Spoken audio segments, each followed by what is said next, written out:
On the winter night of glittering chandeliers and brittle laughter, the most powerful duke in the city slips from a royal banquet and into a dim cafe where a rebellious voice slices through the smoke. Her words wound. His pride breaks. To understand her world, he will vanish behind a healer's coat, trading velvet for vows in the poorest streets. A secret identity is forged. A single touch threatens to betray it. Between duty and desire, compassion and deception, one reckless choice will demand the truth or destroy it. Before we begin, tell me where you're listening from and what you crave most in period romances. Forbidden love, redemption, or class-defying courage? Paris, in the year of our Lord 1821, was a city wrapped in velvet and smoke. Its facades glistened beneath the sheen of gaslight, its salons pulsed with laughter and deceit, and yet, beneath the marble columns and perfumed words, there beat the aching heart of a people forgotten. That evening, the salons of the Palais du Luxembourg were ablaze with opulence. Laughter clinked in crystal goblets, a quartet played in a corner. The nobility, draped in silks, medals, and powdered smiles, drifted like ghosts across floors polished to reflection. Among them stood Adrien de Valcourt, duke of that ancient and iron-clad name, tall as a soldier and still as a statue. He wore a coat of midnight blue, tailored to perfection, a cravat folded like a snowdrift at his throat. A medallion gleamed at his chest, awarded not for valor but for loyalty to what he no longer knew. His hair, dark as chestnut bark, had been brushed and styled with surgical care, and yet nothing about him that night belonged to the festivities. He had smiled, yes. He had danced once with the daughter of a marquis, but when his eyes drifted toward the flickering chandeliers and beyond, toward the alleyways that twisted through the Marais like veins, a shadow passed over his face. "Are you unwell, Your Grace?" someone asked. "Only tired," he replied, his voice a murmur of ice and silk. "The city grows loud, even in silence." And with that, he slipped away, through the gilded corridors, past the doorman who dared not speak, into the freezing dark of the Parisian night. He walked without escort. A nobleman vanishing alone into the lower quarters of the city was a scandal waiting to erupt. But Adrien no longer feared scandal, he feared becoming a relic. Snow whispered down from the heavens in soft sheets, settling on cobblestones and lamplight. It clung to the shoulders of his velvet coat and turned his polished boots dull. He crossed Pont Marie, entered the quarter of the Marais, and allowed himself to breathe. There, in the dim glow of a corner cafe, a woman's voice cut through the quiet like fire through frost. "It is not war that wounds us most," she said. "It is the apathy of those who wear crowns and do not see the bleeding." Adrien paused at the door, his gloved hand resting on the iron frame. Inside, seated near the hearth, surrounded by a modest crowd of laborers, clerks, and seamstresses, was Camille Darcy. She was not beautiful in the way noble women were taught to be. No powdered face or painted lips, no jewelry to catch the light. But Adrien could not look away. Her auburn hair was twisted into a loose bun, from which rebellious curls escaped and framed her flushed cheeks. Her eyes, green, luminous, defiant, burned with the kind of conviction he had long forgotten existed. She wore a plain wool dress the color of damp earth, an ink-stained shawl, and fingerless gloves. And when she spoke, every syllable danced with truth. "The poor are not broken, they are abandoned. And until those in their ivory towers descend, no coin tossed from a balcony will ever buy justice." Adrien's breath caught. She spoke not to flatter, not to be adored, but to stir the soul. When the gathering ended, she rose, thanked the owner softly, and walked into the snow. Adrien did not follow. He stood alone for several minutes, the heat of her voice still in his chest, and made a decision that would unmake everything he had been. By the third day, the city's papers whispered that the Duke of Valcourt had taken ill from exhaustion and retired indefinitely to the countryside. In truth, Adrien was shedding his name like a skin.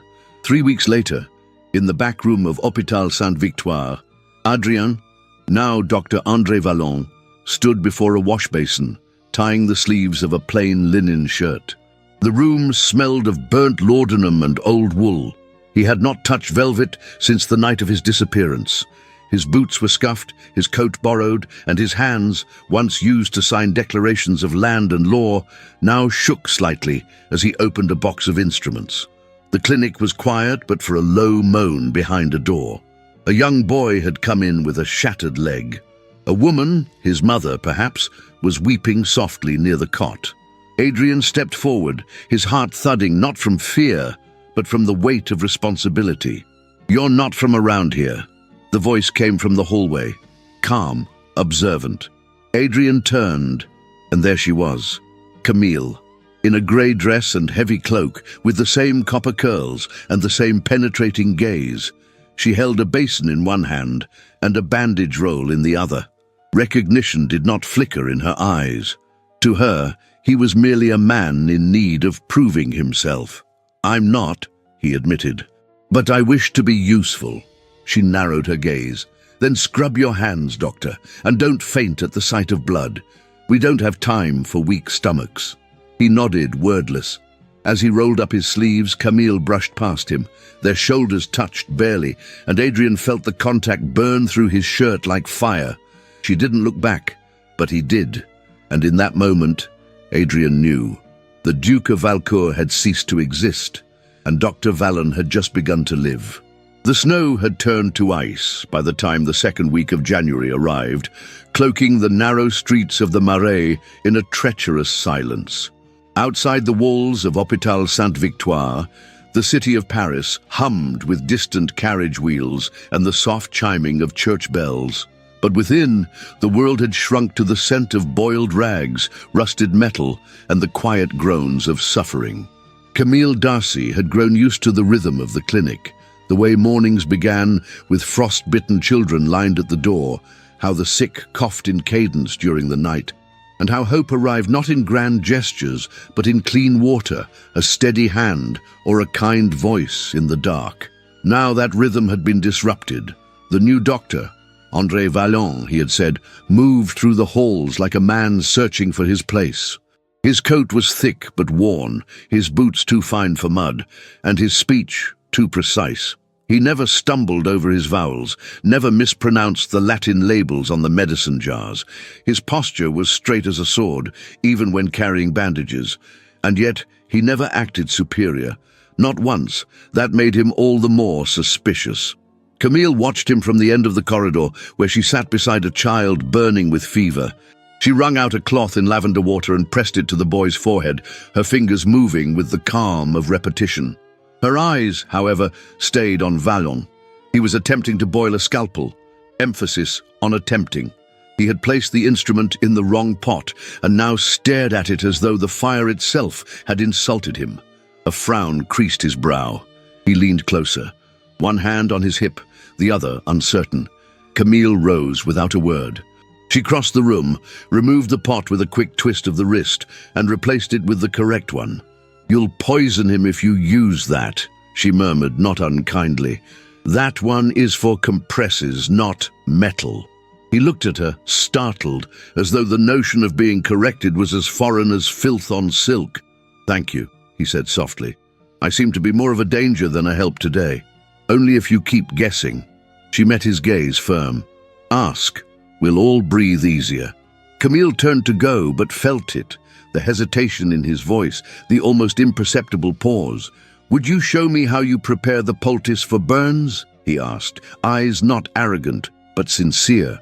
She did not smile, but she nodded.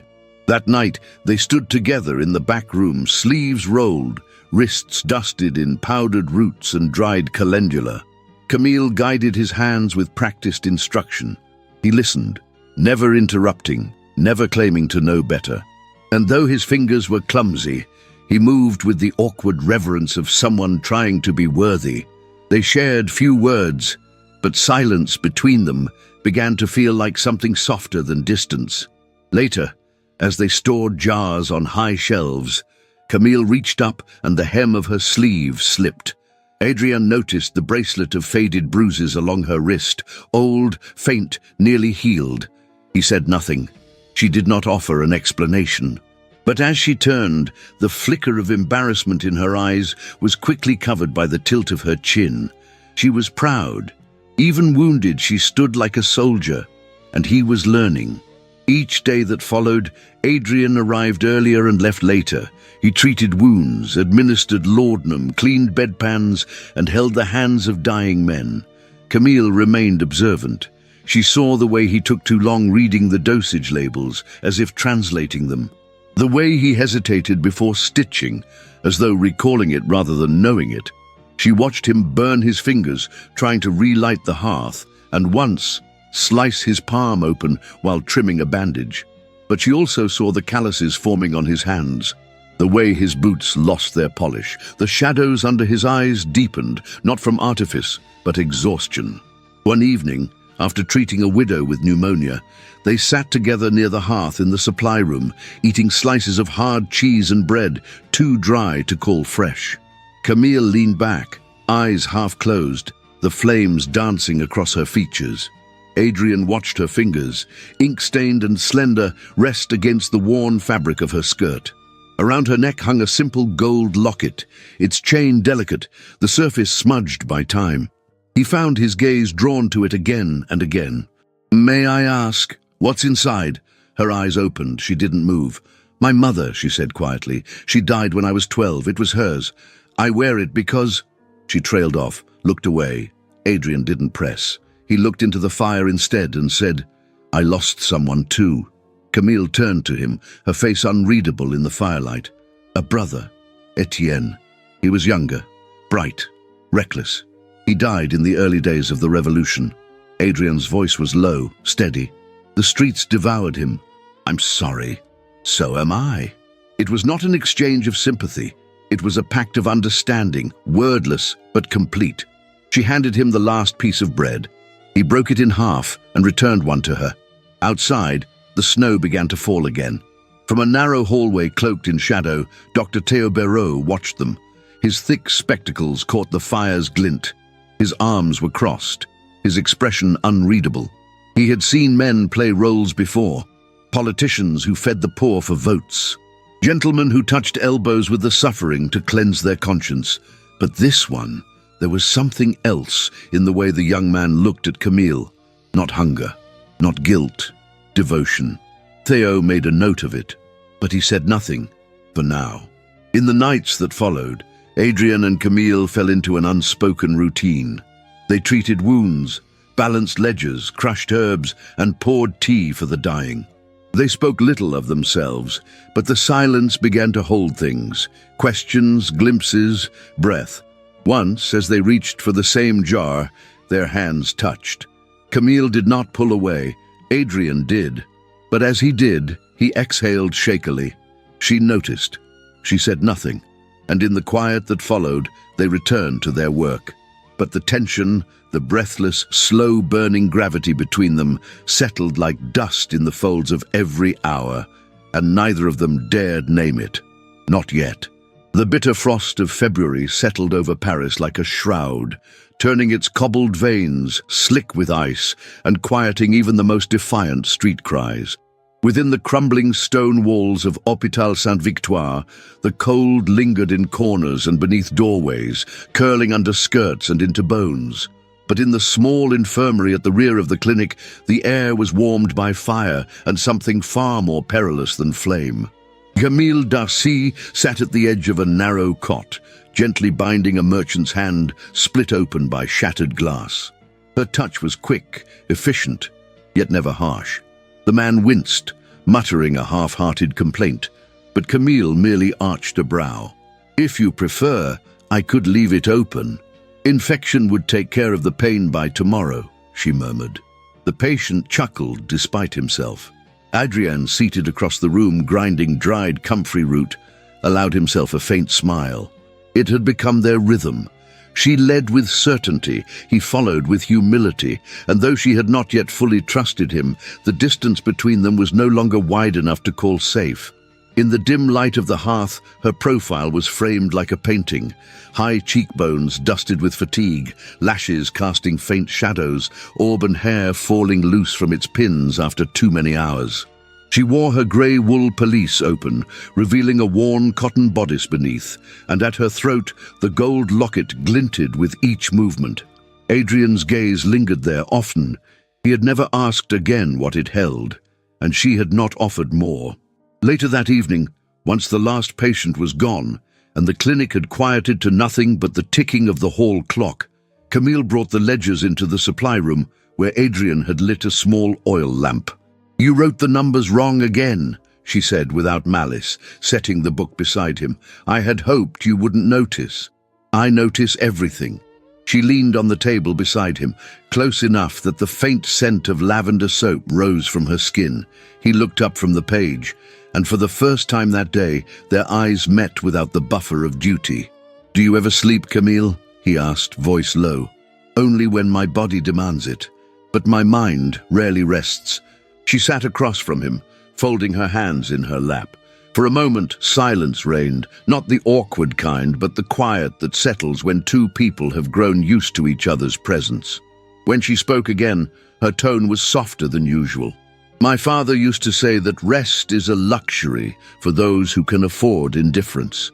Adrian's brows lifted slightly. "Your father?" She hesitated.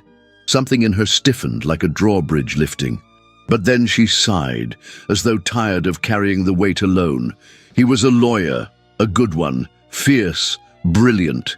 He defended the workers during the early days of the revolution. He believed in liberty and justice, not in theory, but in the marrow of his bones. People adored him. Her voice wavered then, so slightly Adrian almost missed it. "And what happened to him?" he asked. "They exiled him. When the tides turned, he was too bold for the royalists, too principled for the opportunists. Now he lives in Marseille, an old man alone, bitter, afraid he failed." Adrian watched her closely. "Do you visit him?" Camille shook her head. "He doesn't want to see me. He said if I were wise, I'd abandon his ideals and marry someone safe. Settle. Be quiet. I think he fears watching me become what he used to be." She blinked, and for the first time, Adrian saw not just strength in her gaze, but sorrow. "I don't want to be hard, Dr. Vallon," she whispered, "but the world keeps handing me reasons to be." Adrien set down his pen. The words that rose in his chest surprised him. They did not belong to the Duke of Valcourt, who once spoke only in polished riddles and rehearsed charm. These words were raw. "I lost someone too." Camille stilled. Her eyes, no longer guarded, searched his. "My brother, Etienne." He paused, as though speaking the name out loud cost him breath. "He was younger than me, restless, brave. He marched in the streets long before I understood why. He called me a coward once for staying behind the gates. He died during the September massacres." Camille's hand, resting on the ledger, curled slightly. "I'm sorry," she said. "So am I. I watched the world break him, and then I built a life far away from the ruins." The fire cracked between them. They were two people shaped by loss. Two souls who had tried in their own ways to build something after everything familiar had turned to ash. She rose slowly, crossing the room to the cabinet of gauze and tinctures. He watched her, his chest tight with something he could not name. "Will you help me with this?" she asked. He joined her at the narrow table, where a bundle of bloodied bandages waited. They worked in tandem, unwrapping, rinsing, cutting clean strips by lamplight. At one point, they both reached for the same cloth. Their fingers touched, not a graze, not an accident, a contact that lingered. Adrian's breath caught. Camille looked up, her lips slightly parted, not in surprise, but in awareness. Their hands remained still, suspended between linen and longing. Her skin was warm beneath his. His pulse pounded, but neither moved. The weight of it, the fragile, silent acknowledgement of something blooming between them, hung thick in the air. Then, quietly, Adrian stepped back. Camille said nothing, but the curve of her neck as she turned away betrayed a tension she didn't voice. Moments later, she spoke again, calm but distant. "We'll need more laudanum by week's end. The distributor in Montreuil will only hold it if I go in person." "I'll accompany you," Adrian offered. "That won't be necessary." He nodded, stung by her return to formality. But he understood. The distance had returned. As Camille gathered the remaining supplies, Adrian remained by the table, his hand still tingling with the memory of hers. Just beyond the door, in the corridor cloaked with candlelight, Dr. Théobéreau leaned against the wall. He had seen enough. When Adrian exited the room sometime later, Theo blocked his path. "She's not a prize to be won, Doctor," he said, voice gravelly. "And this isn't a stage." Adrian met his gaze, startled. "I beg your pardon. You may have fooled the rest with your rough coat and calloused hands," Theo continued, arms crossed. "But I've seen too many men hide behind noble lies. You're not the first man who thought a costume could rewrite his soul." Adrian's jaw tensed. "I'm not pretending to be someone I'm not." Theo studied him. Then, with a quiet scoff, he stepped aside. "I hope, for her sake, that's true." Adrian did not reply. He walked past him, the weight of the physician's words heavy on his shoulders. In the room he left behind, Camille sat at the small desk, staring at the flame of the oil lamp. Her fingers rested over her locket. She didn't know what frightened her more: that she was beginning to feel something for the new doctor, or that she had no idea who he truly was. The sky over Paris had shifted from iron grey to gold-edged slate, heralding the onset of early spring. Yet the wind still bit with the teeth of winter, and the streets remained wet with thawed snow and secrets. In the corridors of Hôpital Sainte-Victoire, time moved to the rhythm of coughing fits, clinking vials, and quiet footsteps. But on the other side of the Seine, in the manicured halls of Versailles, time was frozen in opulence, where silence was gilded and appearances were polished to a mirror's gleam. It had been 3 weeks since Adrien de Valcourt, known to the world as a duke, had walked away from his name. 3 weeks as Dr. Vallon, with a worn coat on his back and a growing hunger in his soul he dared not name. Yet a single letter, sealed in gold wax, summoned him back into a world he had come to dread. It arrived in the early morning, while Camille was changing a poultice on a merchant's swollen leg. Adrian recognized the handwriting before he even broke the seal. It read only one line: "Your absence has become louder than your presence." The message was clear. If he did not return to court, the rumors would devour what reputation remained of House Valcourt, and with it, his ability to protect the charitable works he had silently funded through a maze of names and trusts. It was not just his pride at risk, it was the very institution he was beginning to believe in. So, he left. No explanations. No farewells. Only a note pinned to the inside of the supply cabinet that read, "An urgent matter calls me away. I shall return shortly. A.V." Camille found it at dusk. She stared at the paper for a long time, unmoving, then folded it into her apron pocket. Her jaw tightened. Her hands returned to work. She did not ask questions aloud, but in her heart a familiar ache bloomed. Disappointment. In Versailles, Adrien de Valcourt was resurrected like a ghost in brocade. The gala held in his honor was a spectacle of artifice. Waltzes spun beneath glittering chandeliers, crystal clinking against crystal, murmurs weaving beneath orchestral swells. The palace pulsed with perfume and speculation. He arrived cloaked in blue velvet, his white cravat a sculpted knot of precision. His sash, embroidered in silver thread, shimmered beneath the candlelight. The seal of Valcourt rested on his breast, and his face bore the mask he had worn for years, the perfect expression of detached civility. Heads turned, whispers surged like tidewater. Is it truly him? He's thinner, don't you think? Rumors say he's been abroad, recuperating from a nervous illness. No, I heard it was a mistress, some little actress hidden away in the countryside. Adrien heard them all. He let them pass through him like wind through an open window. Only once did his composure falter, when a marquis's daughter leaned close and whispered with a smirk, "You disappear too easily, mon duc. One might think you're hiding something, or someone." He offered her the faintest smile and retreated to a corner of the hall, where a mirror framed in gilt caught his reflection. And for a fleeting moment, he didn't recognize the man standing there. A single night. That was all he would give them. The next morning, long before the palace awoke, Adrien departed Versailles without ceremony, shedding the garments of nobility like a skin he no longer wished to wear. He returned to the Marais under a grey sky, the familiar sounds of carriage wheels over wet stone guiding him home. But home had changed. Camille was waiting for him, not with questions, but with fury veiled in ice. "You left," she said, standing in the hallway of the clinic, arms folded tightly over her chest. "And not for a night, for 5. He said nothing. Her eyes were sharp, but there was pain beneath their fire. "Patients asked for you. A child died waiting for help we couldn't give in time. We were overwhelmed. And you were gone." Still, silence. Camille stepped closer, the fabric of her dress brushing softly against his coat. Her voice dropped lower.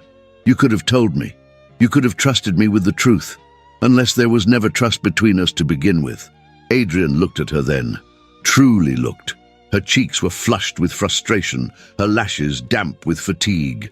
The locket around her neck rose and fell with each breath. Her hands, always steady, now trembled. He wanted to speak, to explain, but the words formed stones in his mouth. If he told her where he had been, she would see not just a lie, but the man he truly was. A man who had worn masks so long he feared he no longer knew his own face. A man who had failed to choose between privilege and principle. So he stood there silent, letting her draw her conclusions. Camille exhaled sharply, stepping back.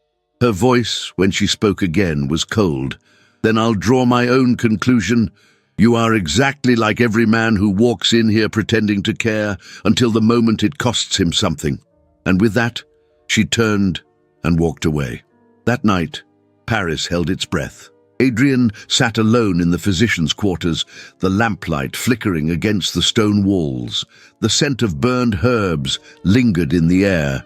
He stared at his reflection in the dark glass of the window, no longer in brocade, but in the plain linen of a man he wished to become. On the table beside him lay the newest issue of Le Courrier Républicain. The headline burned into his vision: "The Disappearing Duke. Silence in the Face of Suffering." By Camille Darcy. He read every line. Each word was a blade carved with precision.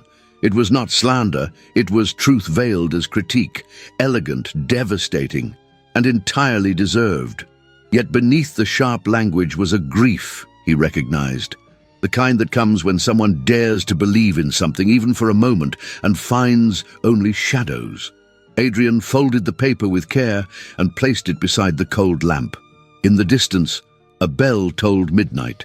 He did not sleep. The following morning, the clinic opened its doors at dawn. Camille passed Adrien in the hallway without so much as a glance. He watched her braid her hair back with trembling fingers and steady herself with a breath before seeing patience. He longed to reach out, to say her name, but words had betrayed him once. He would not let them do so again. So he did what he could. He stayed, he worked, he waited. And in the quiet spaces between tasks and conversations, he let the weight of his silence settle like ash. Not yet knowing if what had broken between them could ever be made whole. The sky over Paris wept snow again, not with the soft elegance of winter's early arrival, but with the cruel, relentless weight of late March. The kind of snow that carried no beauty, only burden. It clung to rooftops like grief, fell in thick silence over market stalls and church domes, and buried even the sound of horseshoes on cobblestones. Camille Darcy did not feel the cold. Her boots, soaked through, slipped more than once on the frozen street as she pushed forward through the slush of the Rue des Ormes. In her gloved hands, she held a small parcel of glass bottles, tightly wrapped and cradled against her chest. Laudanum, caraway tincture, syrup of poppy. They were meant for a child with lungs too weak to cry. She had left the clinic at first light, determined to reach the tenement before the worst of the storm returned, but the walk had been longer than expected. The wind crueler, the snow heavier. She had delivered the medicine, but now on the return her vision blurred, her skin burned beneath her wool coat. Her breath came short. She had not eaten, she had not slept, and her body, defiant for so long, finally betrayed her. In front of a shuttered bakery, beneath a wrought-iron lantern buried in frost, she fell to her knees. Her gloved hands broke her fall, but not completely. The snow soaked through her skirts, then her petticoats, until the cold reached her bones. Then came the spinning. The street tilted. The sounds of Paris faded. She did not cry out. She collapsed without a sound. When Adrian found her, she was crumpled against the base of a broken fountain, half buried in snow. Her face was pale, her lips tinged with blue, her lashes dusted with frost. She had tried to protect the medicine. It lay beside her, untouched, still wrapped. He did not hesitate. He gathered her into his arms, her weight terrifyingly light. She did not stir, her head lolled against his chest, her breathing shallow. Adrian did not feel the cold as he ran. People turned to look, but no one stopped him. A man with eyes wild, cradling a woman in his arms, moving through the snow like a madman. By the time he burst into the clinic, his breath came in gasps, and his voice cracked as he shouted for help. "Berode! Towels! Water! She's burning! She's burning alive!" They laid her on the cot in the back room. The hearth was lit, and Adrian stripped off her soaked outer layers with trembling hands, careful, reverent. Beneath the fabric, her skin radiated heat.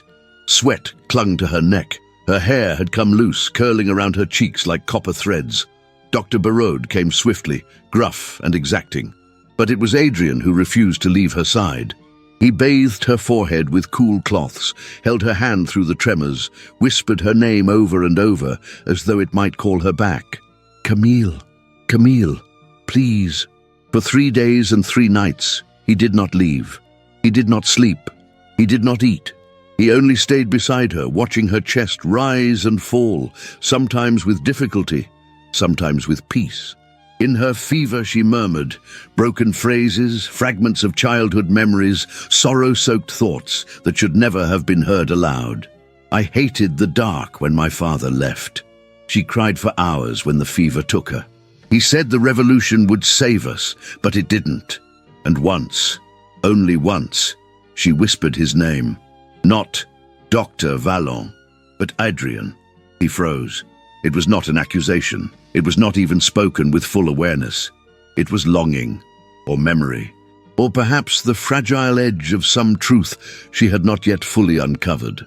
Adrian reached forward with aching hands and brushed a damp curl from her temple. His fingertips lingered, trembling as they moved down her cheek to the hollow of her throat where the familiar gold locket rested, tarnished now, warmed by fever. He touched it, just once. "I never meant to lie to you," he whispered, voice like threadbare silk. "I only wanted to understand what it meant to care without being seen. To be a man who heals, not commands." She made a small sound, half sigh, half moan. Adrian leaned closer. "If I were only a doctor, Camille, perhaps then you could love me." It was the closest he had come to admitting anything, and he knew it would never be said again. The locket pulsed with warmth beneath his palm.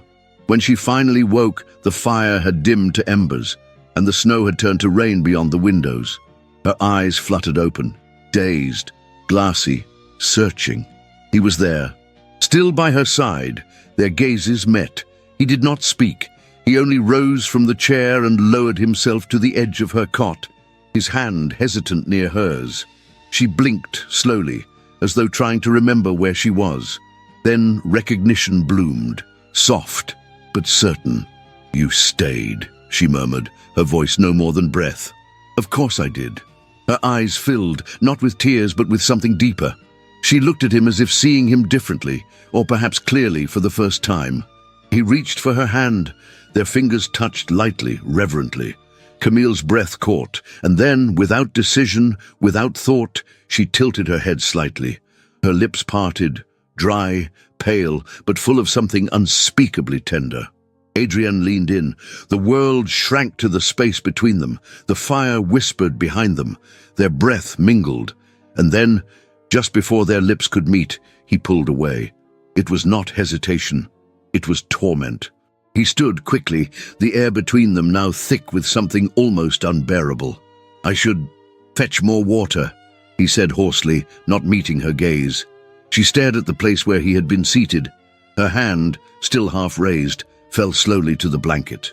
Behind the curtain in the hall beyond, Dr. Theo Béraud leaned against the wall, arms crossed, expression carved from stone. When Adrian stepped out, Béraud was waiting. 3 days, the elder physician muttered. No rest, no breath. You nearly broke yourself to keep her here. I couldn't leave her, Adrian said simply. No, Béraud replied. And that's the problem, isn't it? Adrian said nothing. Béraud's voice dropped. You've had your lesson, boy. Leave now, or tell her the truth before she learns it from someone crueler. Adrian looked away, not in defiance, but in guilt. The guilt of a man who had wanted to be more than what he was, and had instead become something far more dangerous. A coward with a noble heart, a liar with honest hands, and a man, now, who loved a woman who deserved to be loved without secrets. The air in the Marais was thick with the scent of smoke and the shouts of men whose patience had been worn to threadbare rags. What began as whispers in taverns had grown into thunder, rumors of corrupt magistrates, rising bread prices, and one more family evicted into the street. It only took a single spark to set the streets ablaze with fury. That spark came on a Thursday. By nightfall, the quarter pulsed with unrest. Windows were shuttered, doors barred, fires flickered in barrels at the edges of the alleys. The sound of boots, angry and uncoordinated, echoed against brick. A protest had turned into a mob, and in the middle of it, without uniform or command, stood Adrien, sleeves rolled, jaw tight, coat already stained with ash. He had heard the cry from the corner of Rue des Fontaines. A man had fallen. A vendor Camille often bought herbs from, struck down by a blow he never saw coming. Adrien did not hesitate. He pushed through the crowd, knelt beside the man, and pressed both hands to the bleeding wound at his temple. Hold still, Adrien ordered, voice low but unyielding. You're not dying tonight. The crowd shifted, grew louder. Someone threw a bottle. Someone else screamed. The fire crackled closer. In the chaos, a hand tore at Adrian's shoulder, then another.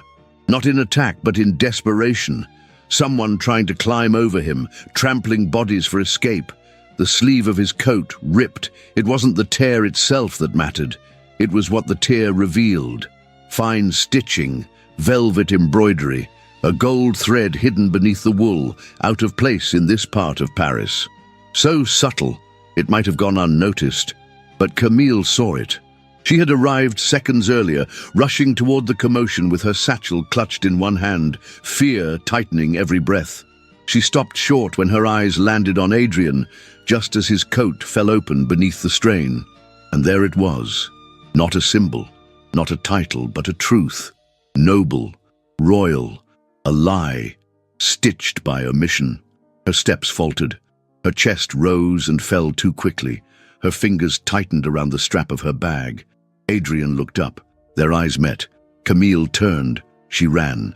He left the wounded man in the care of a passing gendarme and followed her, not calling her name, but keeping his distance, through the smoke, down the side streets, around the edges of crumbling buildings. She moved fast, driven not by danger, but devastation.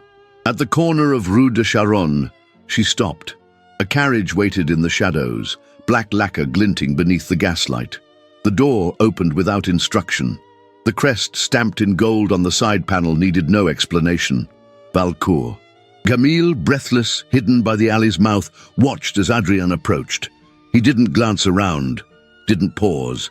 He stepped into the carriage like a man returning to a cage he once built himself, and the door closed behind him. The wheels turned, and he was gone. Camille stood alone, her hands shaking. She did not weep. She returned to the clinic without speaking, passed through the doors like a ghost, climbed the narrow stairwell to the room she sometimes used when working late. She sat on the edge of the bed. Then she reached for the chain around her neck, and with trembling fingers she unclasped the locket. She stared at it, the gold no longer warm, the memory inside blurred by fever, by hope, by lies.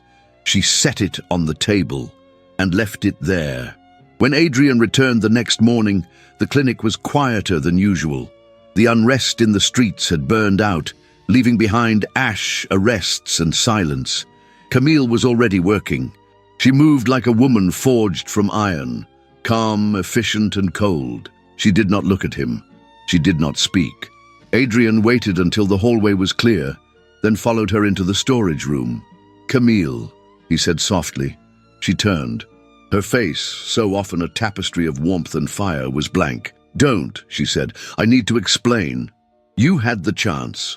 I was going to tell you." "When?" she snapped. "After another lie, another missing day. Another patient died because you vanished, and I defended you. I defended the doctor. I trusted the man who washed floors and boiled water and held a dying child's hand.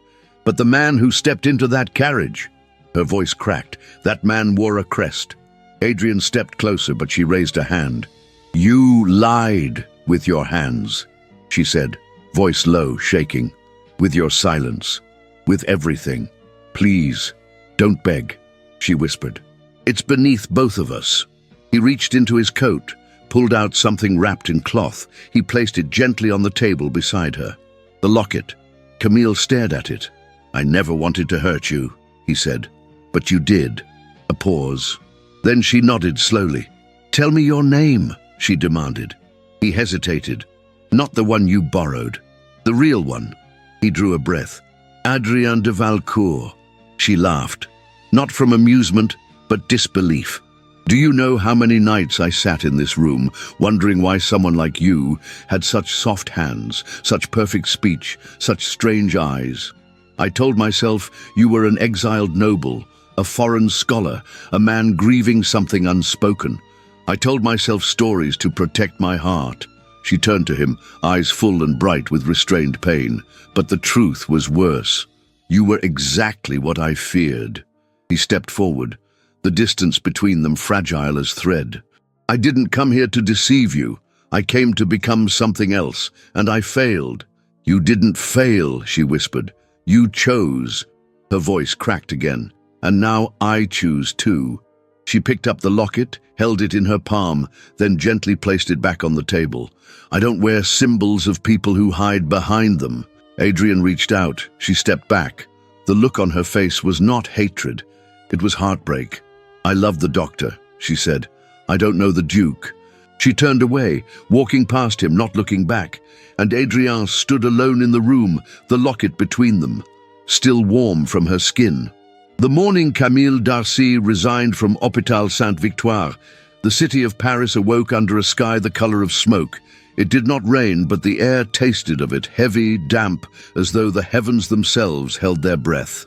Spring had arrived, yes, but not with blossoms, with silence. Camille did not speak a word as she packed her things. No farewell. No justification, no apology. Only the soft rustle of linen, the creak of drawers, the muted echo of footsteps on worn wooden floors. She left the folded note on Dr. Barraud's desk. "My time here ends today. The patients deserve truth. I no longer know where to find it." Then she walked out, her satchel slung across one shoulder, her hair pinned up in careful defiance. The locket did not hang around her neck. It remained in the back room, beside the jar of calendula, untouched. Camille's garret apartment overlooked a crumbling courtyard, where pigeons nested in the guttering and the scent of overcooked cabbage drifted up from the bakery below. The room itself was narrow, sloped, and sun-starved. A single window blinked weakly against the morning light, but inside it was alive with ink, paper, and the soft scratch of a pen dancing toward vengeance. She wrote without pause, without breathing. The fury moved through her like a tide. Every sentence carved from betrayal, every line dipped in pain. She did not name him, not directly, but everyone who read it would know. The editorial she penned was titled, "The Hypocrite's Hands." She began not with accusation, but with confession. There was once a man who wrapped himself in humility, who scrubbed floors and whispered comfort to the dying, who wore a false name and true gentleness. I believed in him. I trusted him with the fragile weight of faith. I gave him what the world had taught me never to give again, hope. The ink soaked deep into the page, staining not just the paper, but her fingers. But lies told without words are the most dangerous kind. They slip into the bloodstream. They become part of the air, and when they are revealed, not with admission but with accident, they unravel everything. She wrote for hours, until the light faded, and her hand cramped, and her eyes stung. She did not cry. Not once. She had nothing left to spare. It was Mrs. Violette Lenoir, her landlady and reluctant guardian angel, who knocked on her door as the evening bells tolled from St. Paul. Camille opened it, pale and red-eyed, with ink still fresh on her knuckles. "I brought tea," Violette said softly, lifting a tray that trembled ever so slightly in her hands. Camille stepped aside. They sat at the edge of the bed, the tiny room smelling of parchment and mint. Violette poured the tea in silence, then handed Camille a cup with a look that bore neither pity nor judgment, only understanding. "I read it," the older woman said, her voice like worn velvet. "The editorial. You're going to set half the salons of Paris on fire." "I hope so," Camille answered flatly. Violette nodded, sipping her tea. Then she said, almost casually, "I once loved a man who lied to me." Camille blinked. "I was younger than you. He was a violinist, hands like Grace. He told me he had a modest position in the orchestra. It was true in part. What he didn't say was that he was married, with children. He never told me a falsehood, but he let me build a fantasy and lived inside it with me for months." "What did you do?" Camille asked, voice hoarse. "I left him," Violette said, "but I never forgot him, because some lies are cruel and some are born of longing. The longing to be better than we were raised to be. The longing to live a truth that might not yet belong to us." Camille stared at the steam curling from her cup. "Are you saying I should forgive him?" "I'm saying that not all wounds are meant to be kept open." Violette's eyes were soft but firm. "I'm saying that the heart can ache in many directions at once." They said nothing for a long while.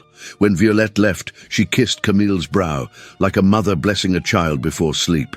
Camille sat alone in the fading light, her eyes drifting to the manuscript on the desk, its ink still damp. She did not touch it, but she did not burn it either. Across the city, in a private study filled with silence and regret, Adrien de Valcourt sat behind a mahogany desk carved with the seal of his house. The hearth beside him burned low. The air smelled of smoke and wax. In front of him lay a copy of Le Courrier Républicain, creased again, then smoothed flat until the words stared up at him like judgment, a redacted version. Dr. Barreau had delivered it by hand, his mouth a tight line, his coat still dusted with ash from the recent riots. "She wrote it," he said simply, "because no one else could." Adrien said nothing. Barreau stood by the fire for a moment longer, then turned to leave. But at the door, he paused. "She still wears your silence like a wound, not because you lied, but because she believed you might not." Then he left. Adrien did not read the article a second time. He didn't have to. He had memorized every word. Beside the paper on the desk sat the locket, still closed, still hers, still glowing faintly with the warmth of her skin, or perhaps only the memory of it. He reached out, not to open it, but to touch it, as one might touch the edge of something holy or forbidden. "I never wanted her to see the Duke," he whispered into the empty room. "Only the man." His voice cracked at the edges, but no one heard it, and the fire burned low. The countryside beyond Paris bloomed reluctantly under the pale weight of early spring.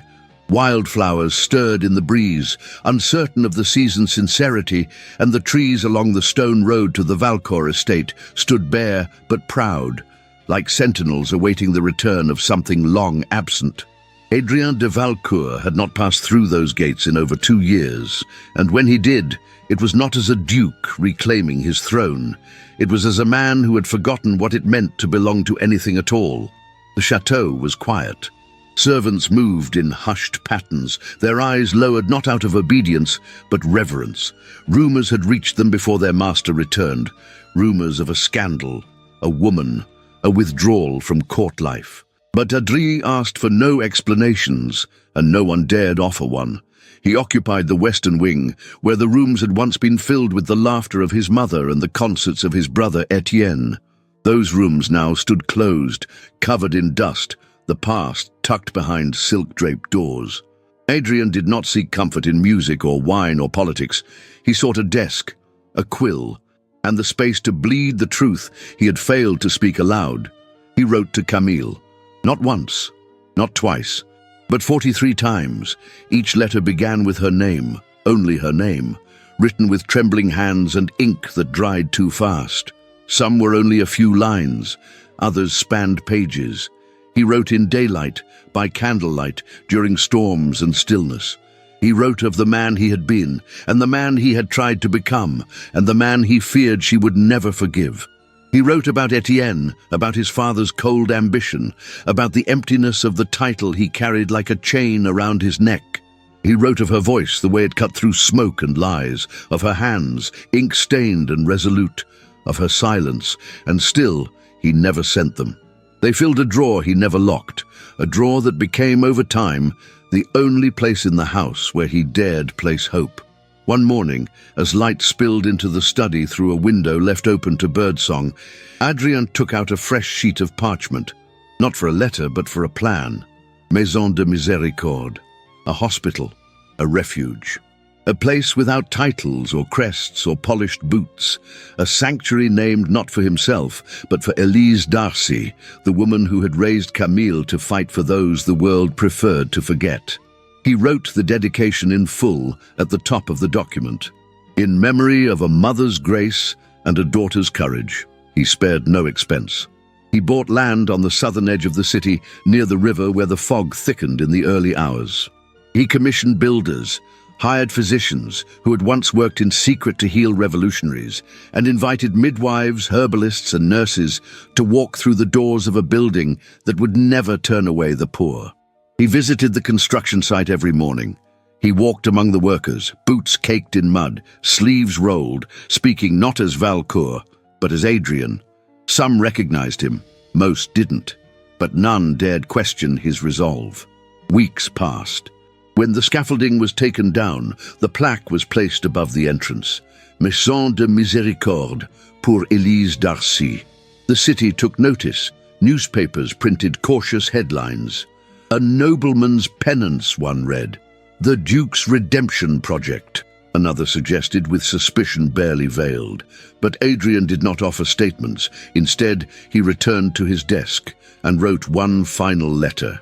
This one, he signed. Camille, if you ever wish to heal me, I shall be where your heart once lived. A. He folded the letter himself, sealed it with no crest, sent it not by footman or courier, but by a modest post service with no return address. It arrived 3 days later. Camille stood in her apartment, bare feet brushing the worn rug near her desk. When she opened the envelope, the handwriting, sharp, elegant, unmistakable, struck something deep within her. She read the letter once, then again, then again. Her fingers trembled, not with rage, not even with sadness, with the unbearable weight of memory. She set the letter down, reached for a match, struck it, and touched it to the paper. The flame curled around the parchment slowly, as if reluctant to destroy something so fragile. She watched the ink vanish, line by line, word by word, until all that remained were ashes, curled and blackened, in the ceramic dish she once used to mix tea leaves. And still, she stared, not at the destruction, but at the space it left behind. Because for all her fury, all her pride, all the vows she had made to forget him, she could not look away. Paris had grown quiet under the veil of a soft spring night. The streets glistened with the residue of earlier rain, their stones slick beneath moonlight, their shadows drawn long across closed shutters and sleeping doorways. It was the kind of night where the city seemed to hold its breath, watching, listening, waiting. Camille Darcy stood beneath the familiar arch of Hôpital Sainte-Victoire, her fingers resting lightly on the rusted handle of the front door. She had not stepped foot inside for over a fortnight, and yet her feet had brought her there almost against her will. The satchel she had forgotten, left tucked behind the apothecary shelf, filled with scribbled patient notes, dried herbs, and a broken ink pot, had been the excuse. But it was not what had kept her walking for nearly an hour through the sleeping city. She had told herself she was only retrieving what belonged to her, and yet her heart beat with the unmistakable rhythm of hesitation. She opened the door. The hinges creaked softly, as if startled by her return. Inside, the clinic breathed with memory. The scent of old medicine, smoke, and lavender still lingered. The oil lamps were unlit, but the light of the moon filtered through the tall windows, casting the place in silver. Then she heard it. A quiet cough, a murmured reassurance, the shuffling of fabric. She followed the sound, step by step, past the long row of cots, until she reached the last room. There he was, Adrian. He knelt on the floor beside a child no older than 7, the little boy's face pale, damp with sweat, his chest rising and falling in shallow motion. Adrian's sleeves were rolled to the elbow, his waistcoat undone, shirt wrinkled, and hands stained with poultice. A bowl of steaming water rested beside him. His voice, low and steady, filled the silence between the child's labored breaths. "You're safe now, Petit. Rest. The worst has passed." He did not notice her at first. His entire being was fixed on the child, on the fragile body clinging to warmth and comfort.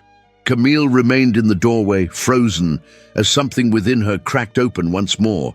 She had seen him in so many forms, masked in brocade, broken by guilt, alight with conviction, but never like this, stripped of name, of station, of anything but care. She stepped into the room without speaking. He turned then. His eyes widened slightly, not in surprise, but in recognition. His gaze met hers for only a moment before returning to the child. He said nothing. Camille crossed the room and lowered herself to the opposite side of the cot. The movement was slow, deliberate. She reached for the cloth soaking in the bowl and wrung it gently between her palms. The heat stung her fingers. Together, without exchanging a word, they worked. She cooled the boy's forehead. Adrian spooned water between his lips. They changed the bandages, soothed his limbs, adjusted the thin blanket. Their hands moved in rhythm, as if no time had passed at all, as if they had never fallen apart. Outside, the moon rose higher. Hours passed. The child finally slept, a faint smile curving on his lips. Camille sat back, brushing a strand of hair from her face. Her chest ached, not from fatigue, but from the weight of the silence they had shared. It was not the silence of strangers, nor of anger.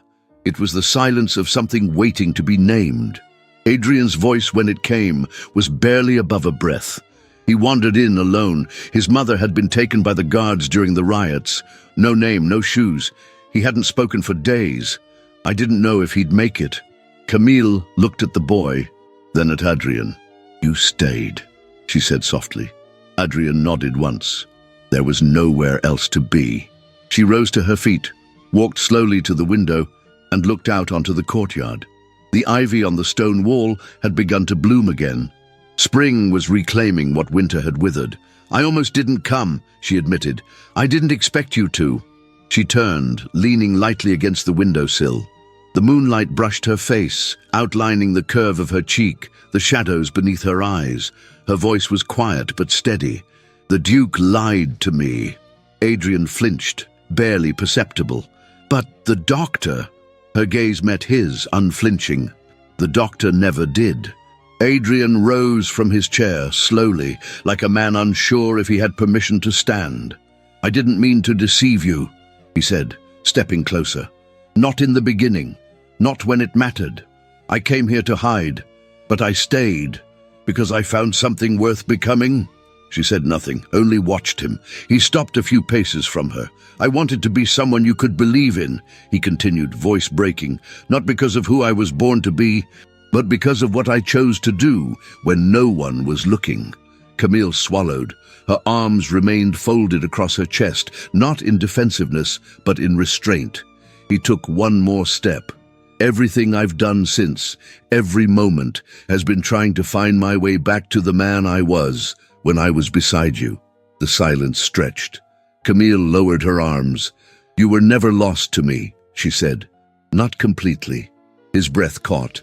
Her fingers reached into her pocket, drawing forth a small folded square. She opened it. It was the final letter, the one she had burned, or thought she had. She had rewritten it in her own hand, word for word, line for line. "I wanted to forget it," she said, "but I couldn't stop remembering." Adrienne stepped closer. Only a breath now separated them. Camille folded the paper again, gently, and returned it to her coat. Her voice, when she spoke, was softer than ever. "I can't promise forgiveness." "Not yet," he shook his head. "I'm not asking for it." She looked up at him, her gaze no longer guarded. "I'm only asking for truth. From now on, no masks, no names." Adrian lowered himself, slowly, not to embrace her, not to beg, but to kneel. His hand rested against his chest, not with apology, with reverence. "I swear it," he said, voice rough. "On my brother's name, on yours." Camille closed her eyes for a long moment. Then she reached out and placed her hand over his. Warm, steady. The child stirred behind them, then settled again. And outside, the first light of dawn began to touch the city of Paris. The morning sun rose pale over the rooftops of Paris, its light spreading like honey across the stone facades and peeling shutters of the southern quarter. A quiet hush clung to the streets around the Maison de Miséricorde, broken only by the soft rustling of carriages arriving one by one, their wheels grinding on gravel, their occupants peering curiously through lace-covered windows. Above the main entrance, the newly affixed plaque caught the early light. Maison de Miséricorde pour Élise Darcy. There was no crest, no signature, only the name of a woman long gone, and the memory of her quiet fight for dignity.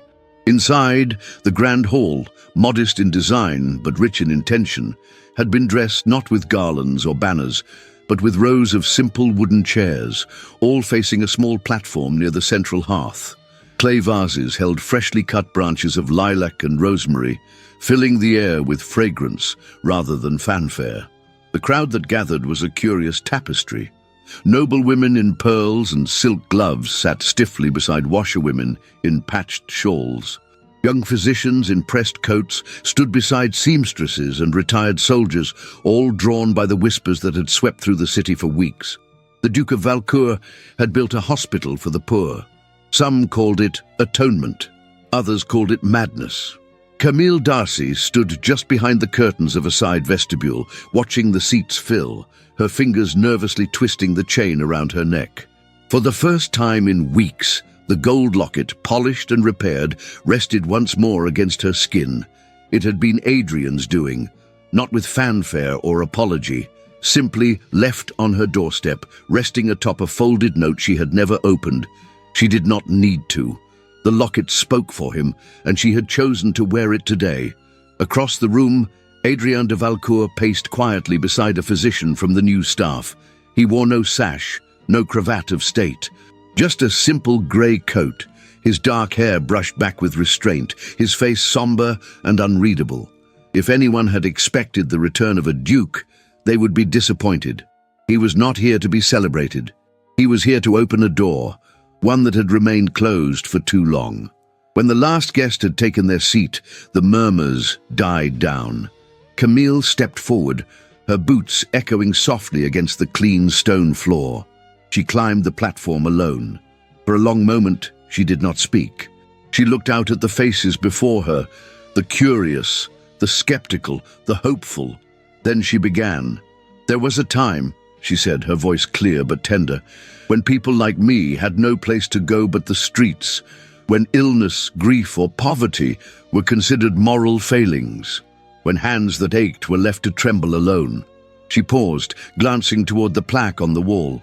"My mother believed in mercy without condition, in justice without reward.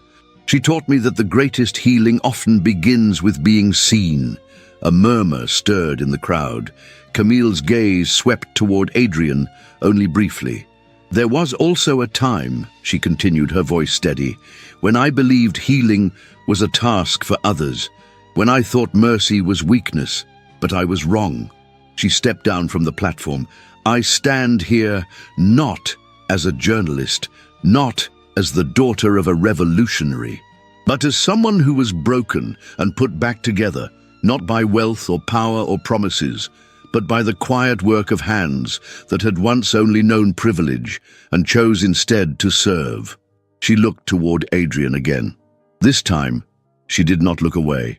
The crowd shifted with whispers. Some nobles frowned, offended. Others nodded slowly. The poor in the audience listened in reverent silence. Adrian stepped forward at last. He did not ascend the platform. He did not raise his voice. I built these walls because I was taught to build palaces, he said, but palaces do not keep out sorrow. And I have lived too long behind doors that kept me safe while others suffered. His hands remained at his sides, open, bare. This place was not built to redeem me. It was built to honor a woman who raised a daughter with fire in her voice, and to honor that daughter's fight with something more than regret. Silence fell again, heavy but full. Then, slowly, the room erupted into applause. Some hesitant, some tearful, and a few, especially from the nobles, refusing altogether. But Adrien did not watch them. He watched Camille. That evening, long after the visitors had departed and the lanterns had been dimmed to a soft golden glow, Adrien stood alone in the main hallway of the hospital. The scent of rosemary still lingered. The floor gleamed with the faint reflection of light. He heard her footsteps before he saw her. Camille stepped into the corridor, her cloak unfastened, the locket resting visibly at her collarbone. Her face was flushed not with shyness, but with the quiet certainty of someone who had found peace in what once wounded. They said nothing for a moment. Then Adrien held out his hand. Camille took it. No words, no music. He placed his other hand gently at her waist, and they began to move, slowly, tentatively, as if learning a language neither had spoken in years. They danced alone in the silence of the hospital, the shadows of their bodies flickering against the candle-lit walls, not as duke and journalist, but as man and woman, flawed, scarred, whole. Their steps were unhurried, their breaths synchronized. The past lingered behind them, not forgotten, but no longer in command. When their movement finally stilled, Camille rested her forehead against his. "You've changed," she whispered. "So have you." She smiled, barely but truthfully. And in the stillness of that moment, they understood that they had not returned to what they once were. They had rewritten everything, together. Paris, summer of 1829, breathed with a gentler rhythm than it had in years past.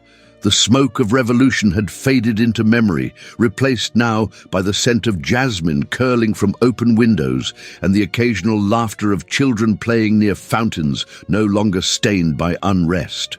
The Maison de Miséricorde stood unchanged in silhouette, though within its walls, time had left tender fingerprints.